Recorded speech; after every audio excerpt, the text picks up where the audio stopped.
हम मरने वाले हैं, जन्मा है, भगवान अजन्मा है। कुछ लोग भगवान से नहीं बराबरी करते कि भगवान ने रास रचाए हम भी रचाएंगे, भगवान ने प्रेम किया राधा से हम भी करेंगे। तो भगवान ने गोवर्धन उठाए थे, तुम भी उठाओ। कालिया नाग पर नृत्य किया था, तुम भी जरा देख लो क्या कालिया। भगवान भगवान, इसलिए इंसान को इंसान की तरह सोचना चाहिए। भगवान की बराबरी हम नहीं कर सकते। बोलो हाँ। भगवान के इतने सारे विवाह हुए, क्यों विवाह हुए? ये 16,000 वेद की ऋचाएं हैं। भगवान, मैंने कई बार इसकी एक कथा बताई है कि 16,000 भगवान के विवाह क्यों हुए। कहो तो एक कथा है, छोटी सी बता दूं, क्योंकि जानकारी हो तो पूरी हो, नहीं तो अधूरी जानकारी से संशय हो जाता है, डाउट। सुनो, आपने बद्रीनाथ कभी गए होंगे? बद्रीनाथ, बद्रीनाथ में किसकी पूजा होती है? जोर से। बद्रीनाथ में कौन भगवान है? बद्रीनाथ में नर नारायण भगवान है।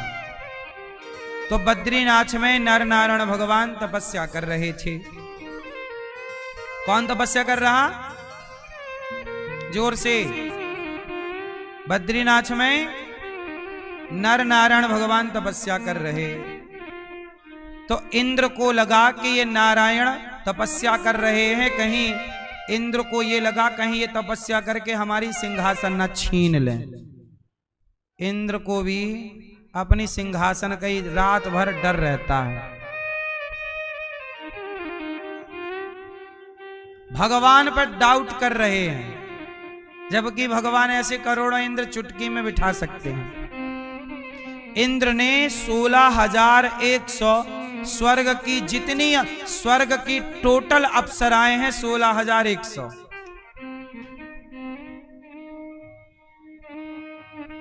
है ना? वीआईपी से वीआईपी और लोकल से सब तरह की वैरायटी, गोरी काली लंबी ठिगनी मोटी पतली, सब टोटल 16,100 अप्सराएं थी इंद्र के पास।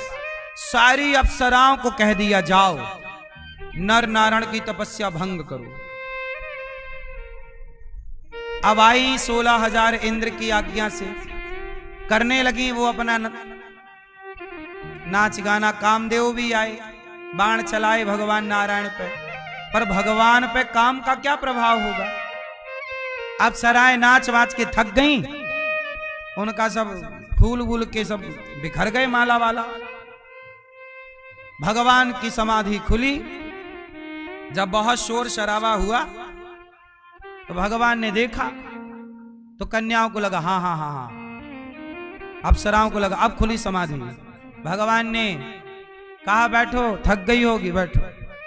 भगवान ने अपनी जंघा पे हाथ मारा ऐसे, तो जंघा से भगवान ने एक सुंदर सी अप्सरा को प्रकट कर दिया, उर्वशी। और जब उर्वशी को प्रकट किया तो उनके आगे जितनी 16,100 वो सुंदरियां थीं, अप्सराएं, वो भगवान की उस अप्सरा के आगे वो अप्सराएं फीकी पड़ गईं।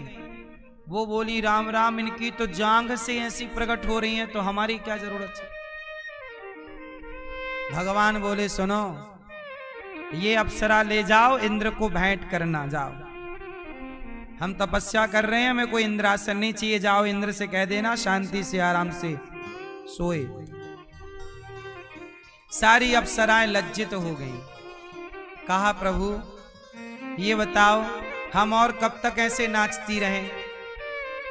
ऐसा करिए आप हमें स्वीकार कर लो। भगवान नारायण बोले कि हम स्वीकार कर लेंगे तो भी इंद्र का मनोरथ पूरा हो जाएगा। हमारी तपस्या बिगाड़ने भेजा है और तुमसे ब्याह कर लेंगे तो बिगड़ जाएगा। 16,100 सारी जिद पकड़ ली प्रभु, आप हमारे पति बन जाओ, हम आपको छोड़ेंगे नहीं, पति आप बनो हमारे। भगवान बोले अभी हम तपस्या कर रहे हैं, अभी आप सब स्वर्ग जाओ, हम द्वापर में आएंगे कृष्ण बनकर, तब आप 16,100 अप्सराओं से तब आप प्रकट होना धरती पे, हम आपसे विवाह करके आपका मनोरथ पूरा करेंगे, जाओ। तो भगवान ने उनको वचन दिया था कि हम विवाह करेंगे। ये स्वर्ग की अप्सराएं थी, सबसे विवाह किया, और 16,100 वो अप्सराएं और 8 भगवान की मुख्य पटरानियां। बात समझ में आई? 8 अलग हैं। 8 में कौन कौन है? 8 में एक लक्ष्मी है। 8 में एक कौन है? लक्ष्मी। लक्ष्मी जी कौन है? जोर से, रुक्मणी जी। एक विरजा माता है जो 4 नंबर की यमुना जी। एक पृथ्वी माता है, एक पृथ्वी, ये पृथ्वी भी भगवान की पत्नी है। पृथ्वी कौन है? भगवान की पृथ्वी माता भगवान की पत्नी है। तो ये भगवान की एक पत्नी है सत्यभामा। बोलो हाँ, सत्यभामा पृथ्वी माता का ही अवतार है। भूदेवी, लीला देवी, श्री देवी, ये सब भगवान की पत्नियां हैं। तो इनमें 8 मुख्य और 16,100 अप्सराएं, टोटल 16,108 भगवान ने विवाह किए। तो क्यों विवाह किए? कारण ये था, वरदान दे दिए थे। एक दिन भगवान कृष्ण का रुक्मणी जी से ना बात हो गई। क्या? भगवान कृष्ण बोले रुक्मणी तुमने हमसे क्यों विवाह कर लिया? तुम्हारा तो शिशुपाल से तय था। रुक्मणी जी बोली कि प्रभु आप ही हमारे पति हैं, हम किसी और को नहीं। भगवान बोले ऐसा करो, अभी भी तुम्हारा मन हो तो चली जाओ। ये बात तब कह रहे हैं जब 10 बच्चे हो चुके। जाओ। रुक्मणी जी बेचारी मूर्छित हो गई। भगवान ने चतुर्भुज रूप से 2 हाथों से पकड़ा, एक हाथ से पसीना पहुंचा रुक्मणी जी का, एक हाथ से पंखा झलका रहे। भगवान भी अपनी पत्नियों से, भगवान लक्ष्मी जी पांव दबाती हैं। बोलो हाँ, वहां बैकुंठ में लक्ष्मी जी पांव दबाती हैं, और यहां वही लक्ष्मी जब राधा रानी बन के आती हैं तो श्याम सुंदर राधा रानी के पांव दबाते हैं। श्याम सुंदर किसके पांव दबाते हैं? बात समझ में आई है? पत्नी पांव दबाती हैं पति के। नहीं दब, आप लोग नहीं दबाती? मैया आप पांव दबाती हो अपने पति के?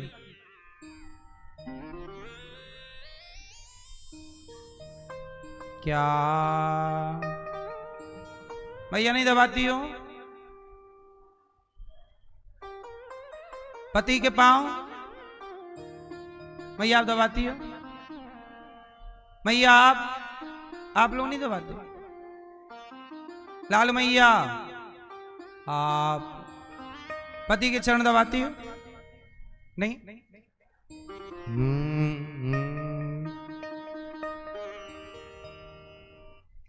इसमें ऐसे शर्माने वाली बात क्या है? पति के पांव दबाना चाहिए। और श्याम सुंदर भी राधा रानी के पांव दबाते हैं। तो पति लोग सुन रहे हो?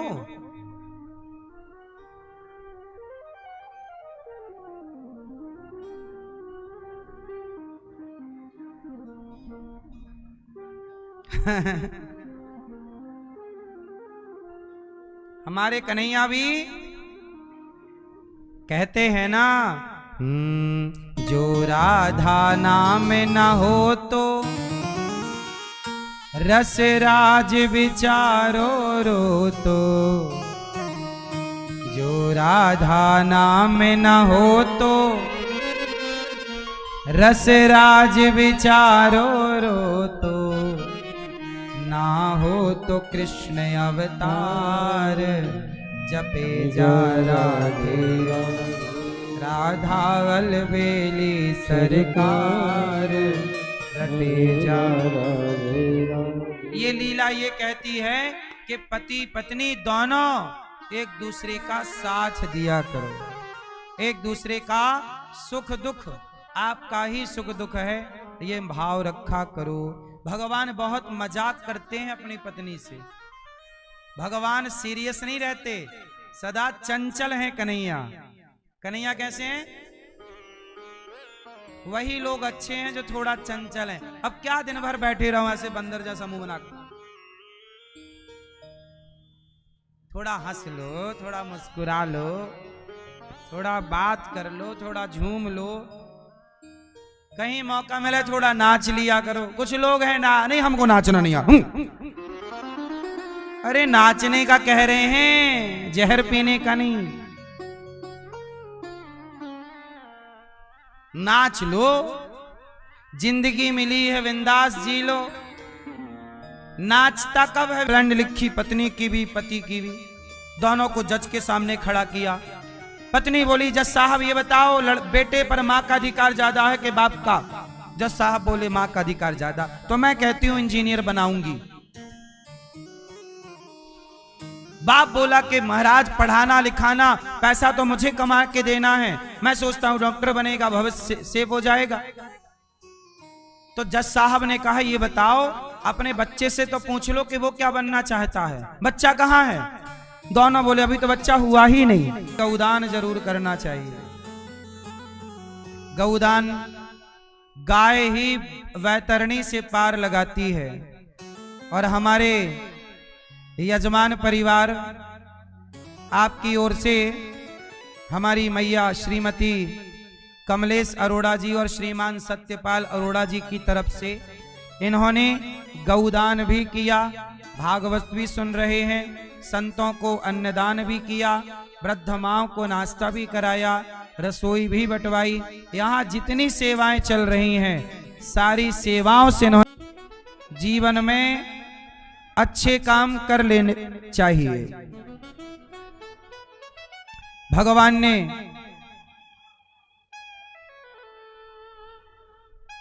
नरक का उद्धार किया।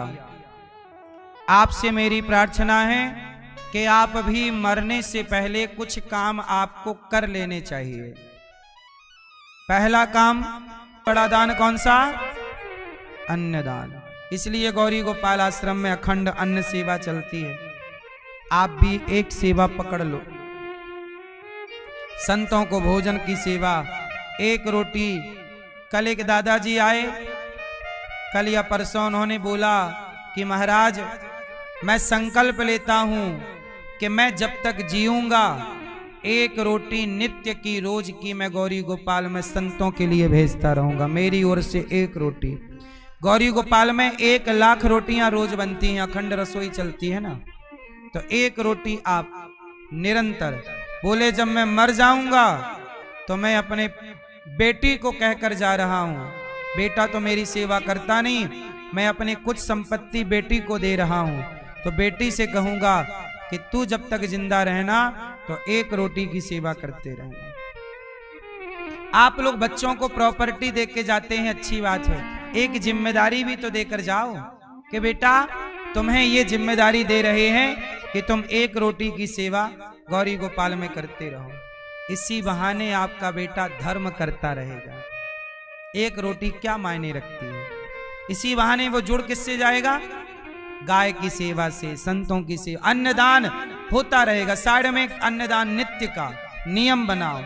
एक रोटी दो, आप जिस योग्य हैं 5 रोटी 10 रोटी नियम बनाओ, हम अन्नदान करेंगे।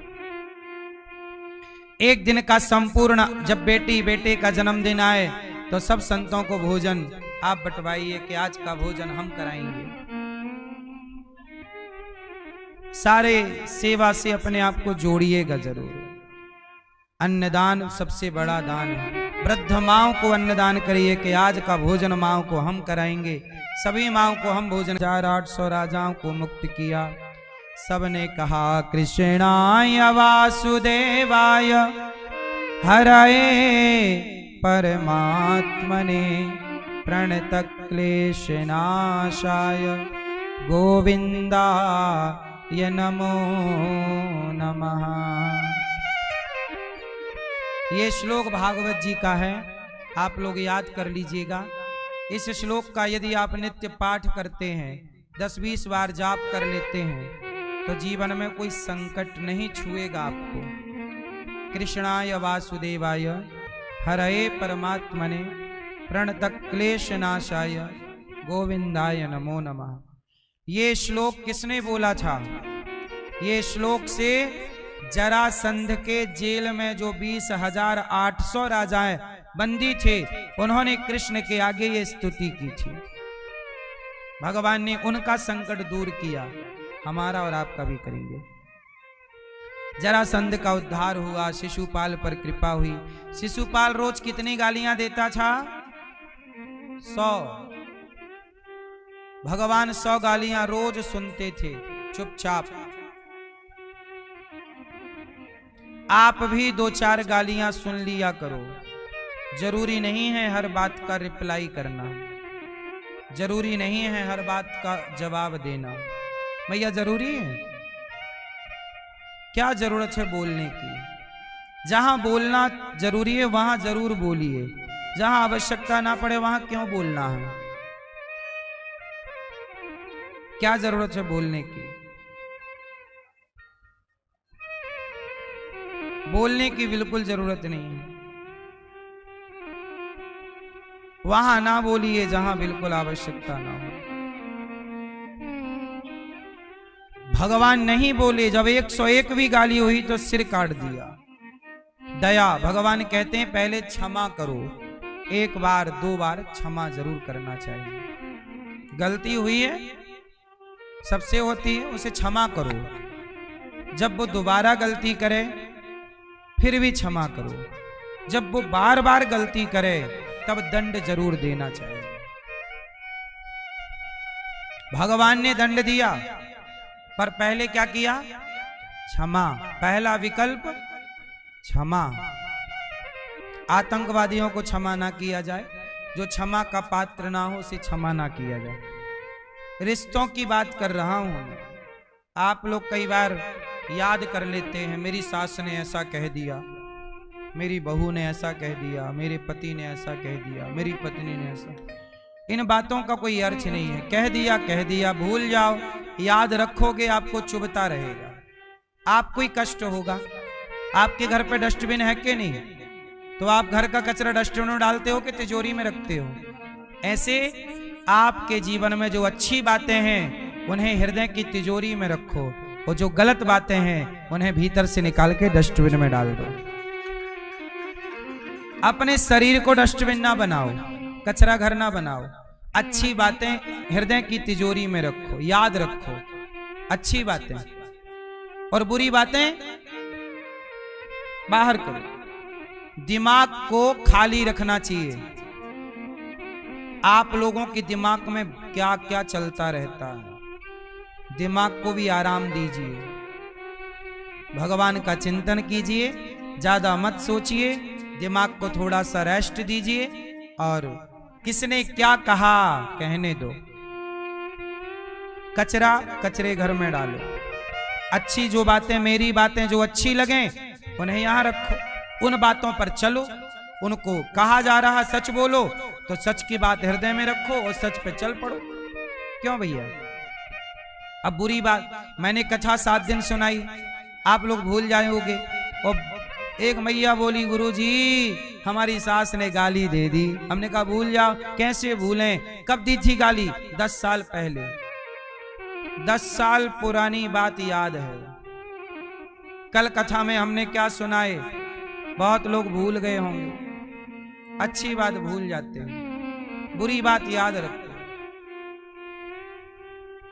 इसलिए आप बुरे हो जाते हैं, क्योंकि आपको याद बुराई है, आपको याद अच्छाई। जो व्यक्ति, देखो 2 लोग होते हैं, एक चलनी होती है, आटा चालने की चलनी, एक होता है सूपा, सुपड़ा। सुपड़ा समझते हैं? ऐसे सुपड़ा और चलनी में क्या अंतर है बताओ? चलनी अच्छाई को गिरा देती है, अच्छे आटे को गिरा के कचरा कचरा बचा लेती है अपने पास, चलनी, और सुपड़ा गंदगी उड़ा देता है और अच्छाई बचा लेता है। तो आप बताओ कि जीवन कैसा हो, चलनी जैसा हो कि सुपड़े जैसा? बोलो। साधु ऐसा चाहिए जैसे सूप स्वभाव, सार सार को गही लहे, थोथा दे उड़ाए। अच्छे लोग ऐसे होते हैं सूपे की तरह, अच्छाई को ग्रहण कर लेते हैं, बचा लेते हैं, और बुराई को उड़ा देते हैं। और बुरे लोग चलनी की तरह होते हैं, अच्छाई को गिरा के बुराई बुराई बचा के रखते हैं। अब आपको डिसाइड करना है कि अच्छाई को ग्रहण करना या बुराई को। दोनों के लिए आप स्वतंत्र हैं। शराब पीने के लिए भी स्वतंत्र हैं और दूध दही पीने के लिए भी स्वतंत्र हैं। क्या पीना है? अच्छाई का रास्ता भी आपके लिए है, बुराई का भी रास्ता आपके लिए। किस पर चलना है? दोनों पर आप चल सकते हैं। अच्छाई पर चलोगे, अच्छी चीजें इकट्ठी होती जाएंगी। बुराई पर चलोगे, बुरे रास्ते पर बुराई इकट्ठी हो जाएगी, और दोनों का परिणाम जाने के बाद प्राप्त हो जाएगा।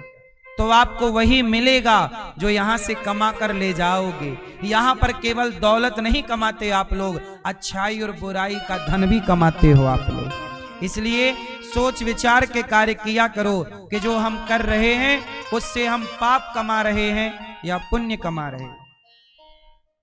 यहां केवल पैसे और सोना और जमीन जायदाद की कमाई नहीं है, यहां हम पुण्य और पाप कमाने आए हैं। अनिरुद्धाचार्य के पास दो विकल्प हैं, या तो अनिरुद्धाचार्य पाप कमाए या पुण्य कमाए। अब बताओ मुझे क्या कमाना चाहिए? बोलो, आपको क्या कमाना चाहिए? पुण्य। पर आजकल के लोग कहां चल पड़े? पाप के रास्ते पर। शराब पी करके, क्लबों में जाकर के पराई स्त्रियों के संग नाचेंगे। ये पाप का रास्ता है कि पुण्य का?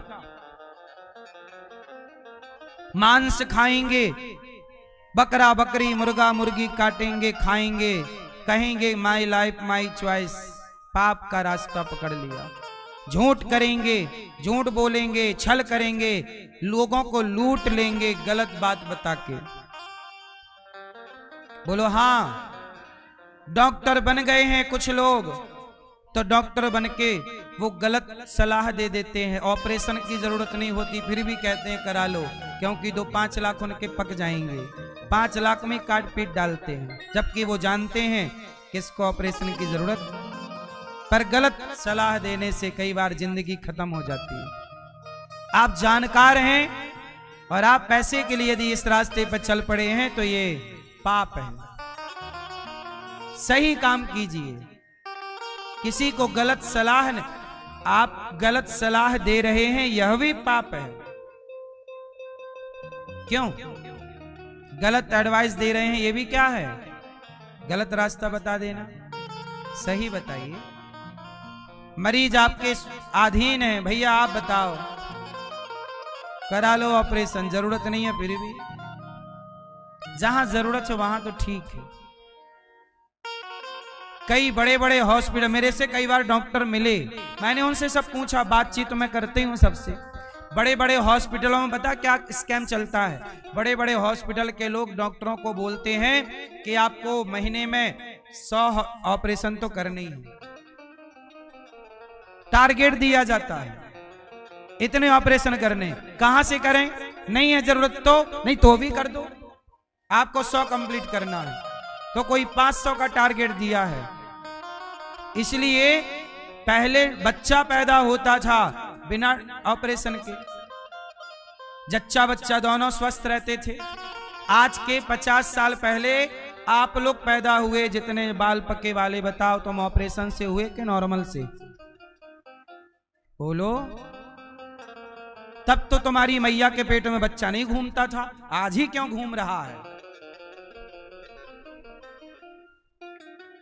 घूम नहीं रहा है, पेट फाड़ने का पैसा मिलता है।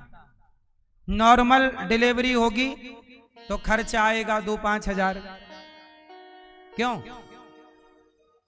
और यदि पेट फाड़ के होगा तो 1.5-2 लाख डॉक्टरों को मिल जाता है। और जरा सोचिए कि महीने के यदि 100 ऑपरेशन कर दिए, 100 पेट फाड़ दिए, तो एक में यदि 2 लाख मिला तो कितना हो गया? 2 करोड़ हो गए। अब 2 करोड़ मिल रहे हो तो कौन नॉर्मल ऑपरेशन करेगा? पागल हो क्या? नहीं समझते कि धंधा कैसे किया जाता है? क्यों? ये तो धंधा है साहब। ये हॉस्पिटल के नाम पे इलाज तो ठीक, हम सारे डॉक्टरों को नहीं बोल रहे हैं ऐसा, पर जो कुछ ऐसा करते हैं गलत वो तो है ही। किडनियां तक बेच देते हैं, ये भी आपने अखबारों में टीवियों पर सुना? बोलो हाँ। कई बार डॉक्टर साहब ने लापरवाही ऐसी की, ऑपरेशन किया, कैंची पेट में छोड़ दी, टांका लगा दिया, बाद में पता चला कैंची अंदर रह गई, चलो लाओ फिर फाड़ते हैं। ऐसे पेट फाड़ते हैं जैसा गमछा फाड़ रहे हो अपने पिताजी का। हाँ बोलो हाँ। तो बताओ, एक हॉस्पिटल में 100 ऑपरेशन हुए महिलाओं के, तो 2 करोड़ चित्ते हैं कि नहीं? फिर इसलिए मेरी मां तुम बुद्धू बन जाती हो। नॉर्मल ऑपरेशन करा, मतलब नॉर्मल डिलीवरी से पहले की महिलाएं 8 बच्चे पैदा करती थीं, फिर भी डोकरियां कुएं से पानी भरती और झाड़ू लगाती और तुमसे स्वस्थ रहती। और तुम 2 करने के बाद आ ऊ ई ए ओ आई औ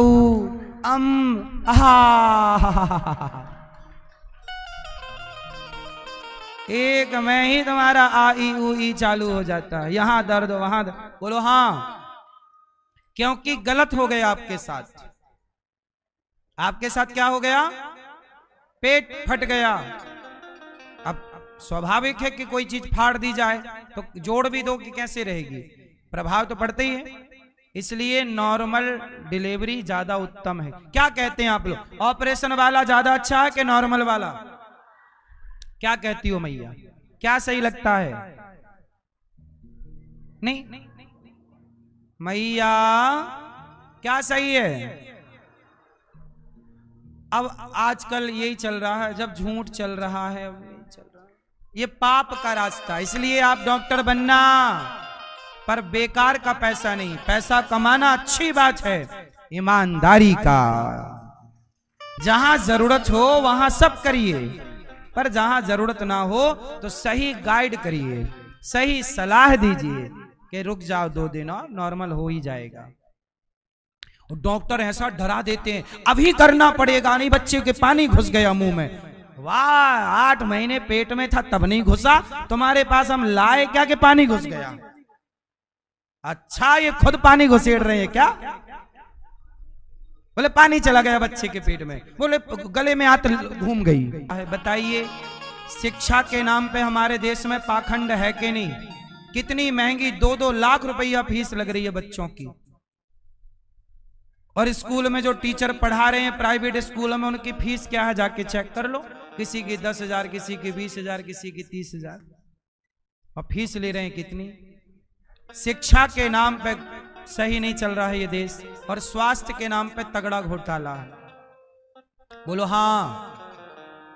आदमी मजबूर है, सारी जिंदगी कमाता है, आखिरी में बीमार होना है, सारी संपत्ति बाप की कमाई बच्चे बाप के इलाज में लगा के समाप्त कर देते हैं। 0 बटा सन्नाटा हाथ लगता है। बोलो हाँ। क्या है ये, क्यों है ये? पहले आपको गलत चीजें खिला पिला के बीमार किया जाता है, फिर बाद में इलाज के नाम से लूट लिया जाता है। साधु संत को बदनाम करते हैं, लूट लिया। क्या लूट लिया?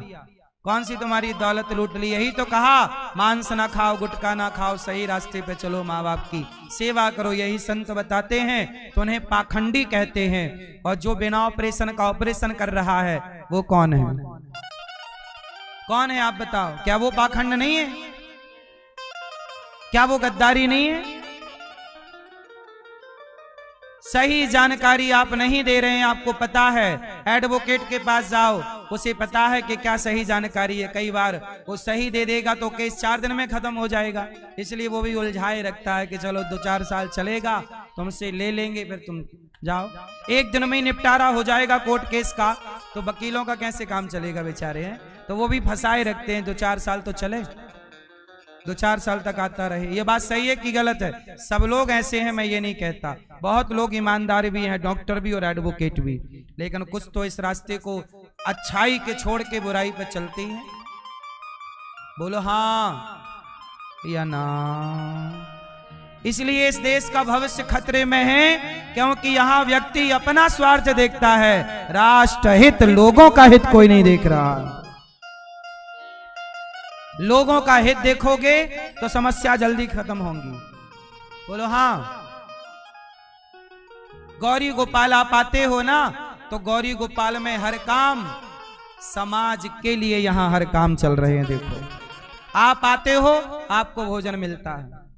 आप आते हो, यहाँ कोई बूढ़ी माँ आती है, माँ को रहने की व्यवस्था मिलती है, निःशुल्क खाना, निःशुल्क बच्चों को गौरी गोपाल गुरुकुल में शिक्षा निःशुल्क, एक विद्यालय बना रहे हैं, 1 से लेकर 12वीं तक बच्चों को विद्या निःशुल्क प्राप्त होगी। यदि हम भीख मांगकर समाज की ऐसी सेवा करते हैं, तो हर डिपार्टमेंट में हर व्यक्ति जो बैठा है अच्छे पद पर, वो ईमानदारी से समाज की सेवा क्यों नहीं कर सकता? हम कहते हैं निःशुल्क मत करो, आप उचित शुल्क तो लो, उचित ले लो भैया, जो उचित है, अनुचित तो ना लो।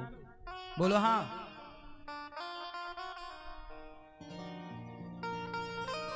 आदमी की सारी जिंदगी दवाई खरीदने में पैसे खर्च हो जाते हैं, गरीब आदमी कैसे दवाई खरीदे?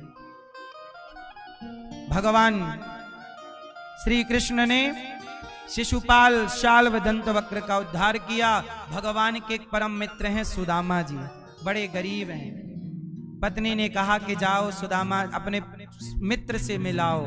सुदामा जी 4 मुट्ठी चावल लेकर के, चिवड़ा लेकर के चले। भैया जा रही हो? नहीं, अभी बैठो, ऊपर मिलेंगे। तो सुदामा जी, कृष्णस्य आसीत् सखा कश्चित् ब्राह्मणो ब्रह्मवित्तमः विरक्त इंद्रियार्थेषु प्रशांतात्मा जितेंद्रिया। सुदामा जी बड़े गरीब हैं। गरीब किस बात के? रोटी नहीं, पर वो परेशान नहीं है, उन्हें भरोसा है कि मेरे कृष्ण हैं। वो मांगते भी नहीं। पत्नी बोली जाओ मित्र से मांग लाओ, नहीं, मांगने नहीं जाएंगे। 4 मुट्ठी चिवड़ा बांध दिया। सुदामा जी गए द्वारिका। द्वारिकाधीश जब द्वारिका पहुंचे तो लोगों ने मजाक उड़ाया। कौन हो? बोले कृष्ण का मित्र हूं। लोग हंसे, वाह, तुम जैसा भिखारी भी मित्र कैसे हो सकता है? वो तो राजा है, राजा का मित्र भिखारी कैसे होगा? राजा का मित्र तो कोई राजा होगा, आप तो भिखारी हो। सुदामा जी बोले क्या करें, हम भिखारी हैं, लेकिन हैं। द्वारपालों के पास गए। द्वारपालों ने कहा कौन हो? तब सुदामा जी ने कहा मैं कौन हूं? तो सुदामा जी ने कहा कोई घनश्याम से कह दो तुम्हारा यार आया है, तुम्हारा यार आया है।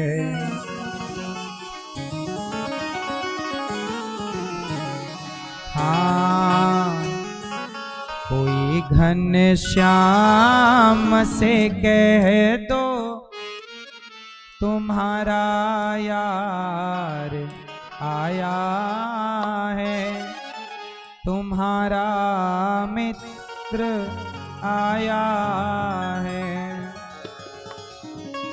सुदामा नाम है मेरा, सखा घनश्याम है मेरा, सखा घनश्याम है मेरा। सुदामा नाम है मेरा, सखा घनश्याम है मेरा। न घबराओ कहो जाकर दिया है द्वार पर डेरा, रहे हैं साथ कुछ दिन वो यही अधिकार लाया हूँ, यही अधिकार लाया हूँ। हुई दुर्बल मेरी हालत, पड़े हैं पाँव मैं छाले, निहारो कौन आया है, अरे ओ द्वारिका वाले, सहारा कोई ना भैया छोड़े संसार आया हूँ, छोड़े संसार आया हूँ। गए द्वारपाल, कहा आपके प्रभु कोई मित्र आए हैं बचपन के, सुदामा नाम बता रहे हैं। जैसे ही सुदामा नाम सुना दौड़ पड़े, सुदामा, कृष्ण दौड़े, सुदामा। सुदामा जी को लगा कि पता नहीं पहचानेंगे कि नहीं, आवाज सुनाई पड़ी, सुदामा सुदामा। भगवान ने सुदामा जी को हृदय से लगाया, आसन पर बिठाए, नेत्रों के जल से चरण धोए। मित्र तुमने देर क्यों लगा दी? सुदामा ने कहा देर हमने कहा, आपके द्वार पे कब से खड़ा था, आपने देर लगाई है। अच्छा कोई बात नहीं, क्षमा करो।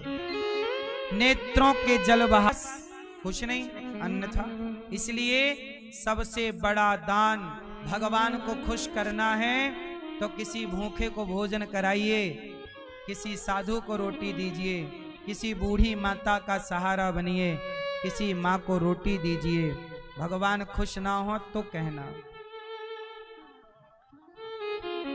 ये देखो ये मैया गौरी गोपाल आश्रम में ये मैया रहने के लिए आई हैं।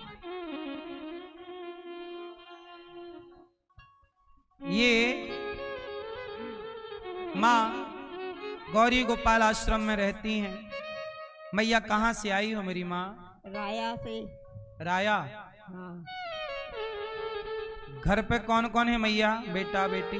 बेटा बेटी कोई नहीं, जन्म नहीं है? पता नहीं मुझे, मैं काफी दिन से, मुझे कुछ मालूम नहीं। पति ने घर से निकाल दिया कि तुम्हारे कोई पुत्र नहीं हो रहा है, संतान नहीं हो रही। एक नारी को बेटा नहीं हुआ, बेटी नहीं हुआ, पति ने भी छोड़ दिया, भाइयों ने भी रोटी नहीं दी। बुढ़ापे में क्या करें, कहाँ जाएं, कौन सहारा बने? तब ये बेसहारा माँ का सहारा गौरी गोपाल भगवान बने, ये गौरी गोपाल आश्रम बना। और ये मैया को यहाँ सहारा मिला। और यहाँ सहारा क्यों मिला? क्योंकि आप सब सहयोग करते हैं। ये पुण्य आपको भी तो मिलेगा, क्योंकि आप लोग सहयोग करते हैं। इसलिए कहता हूँ अपने आप को गौरी गोपाल की किसी एक सेवा से जोड़ के रखना। पुण्य, कुछ लोग सेवा करते भी हैं तो उस सेवा के पीछे उनका क्या छिपा रहता है? स्वार्थ। लेकिन यहाँ तो केवल ये भाव है कि द्वार पे आया कोई भूखा ना जाए, क्योंकि गृहस्थ का धर्म यही है, अतिथि देवो भव। वही हम पूरा कर रहे हैं। आप लोगों से भिक्षा मांग मांग कर ये सेवा का कार्य। यहाँ 150 बच्चे पढ़ते हैं निःशुल्क। आप भी इन बच्चों की शिक्षा में सहयोगी बनना। आप भी यहाँ पर बेटियों का विवाह 25 अप्रैल को पुनः यहाँ पर फिर बेटियों का विवाह होगा। किसी बेटी के घर बसाने में, कन्यादान में आप भी सहभागी बनना। कुछ भक्तों ने मैया अब आप यहीं रहना, ये दास अनिरुद्ध, अब ये मत कहिएगा कि आपका बेटा नहीं है, ये दास अनिरुद्ध आपका बेटा है। बेटा है? मैंने बेटा माना है आपको, मैं बेटा ही मान के रखी। बिल्कुल। तो आप भी इन माओ के बेटा बेटी बनकर थोड़ा थोड़ा अन्नदान जरूर कीजिएगा। और यहाँ जो सेवाएं चल रही हैं, जो टीवी पे देखा सुना था, वो सही है कि गलत है? ये माओ की सेवा करना पाप है कि पुण्य है? पुण्य है तो आप भी थोड़ा सा पुण्य कीजिए और इन सेवाओं से अपने आप को जोड़िए। आओ नाम प्रसाद बच्चों को खिलाइए, आप खाइए, थोड़ा सा लाल कपड़े में बांधकर जहां धन धान्य रखते हैं वहां पर वो प्रसाद रख दीजिए, ताकि आपके जीवन में धन धान्य की कृपा भागवत जी से। भागवत सुनने के बाद जैसे धुंधकारी जैसा पापी भी तर गया, कोई आपके पूर्वज यदि मोक्ष नहीं पा रहे तो भागवत के बाद उनका मोक्ष हो जाता है और आपके जीवन से पितृ दोष समाप्त होता है। तो आगामी पोथी पाठ 23 तारीख से है, 23 मार्च को पुनः यहाँ पर भागवत जी के पोथी पाठ होंगे।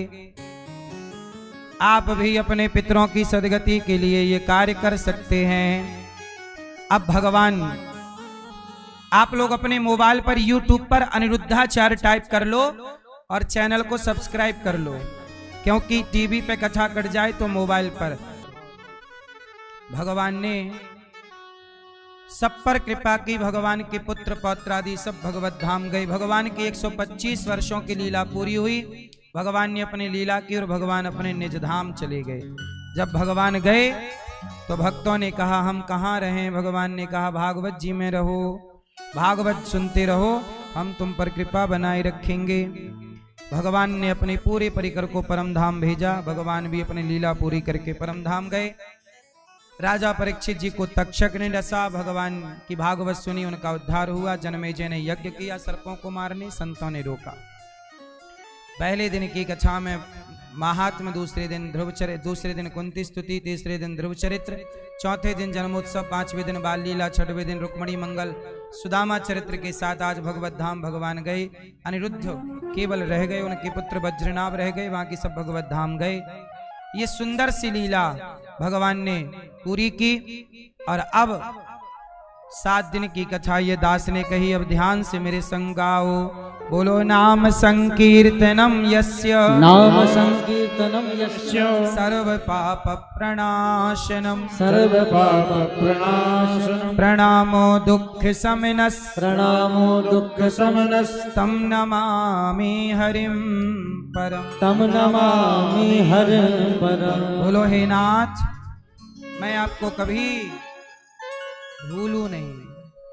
हे नाथ, मैं आपको कभी भूलू नहीं। 7 दिन तक आप लोगों ने कथा सुनी, भागवत सुनी। श्रीमान सत्यपाल अरोड़ा जी के लिए तालियां बजाइए, जिनके द्वारा ये सुंदर सा आयोजन हुआ। श्रीमती कमलेश अरोड़ा जी, जिन्होंने यहाँ की सारी सेवाओं से भी अपने आप को जोड़ा। गौरी गौरव जी, कृष्ण जी, निधि जी, पारुल जी, अर्नब जी, गुलशन जी, अनिल जी, समस्त अरोड़ा परिवार, और जिन्होंने पोथी पाठ सब बिठाए, आप सबका भी साधुवाद। आप सब पर भगवान की कृपा बनी रहे। आओ अब होली का दर्शन। भैया ने अपनी 21 पीढ़ियों को तार लिया। सदा आप पर भगवान की कृपा गौरी गोपाल भगवान की बनी रहे। आओ अब भगवान होली का दर्शन कराएंगे। सब लोग बैठ प्रेम से होली का दर्शन कीजिए। आज विरज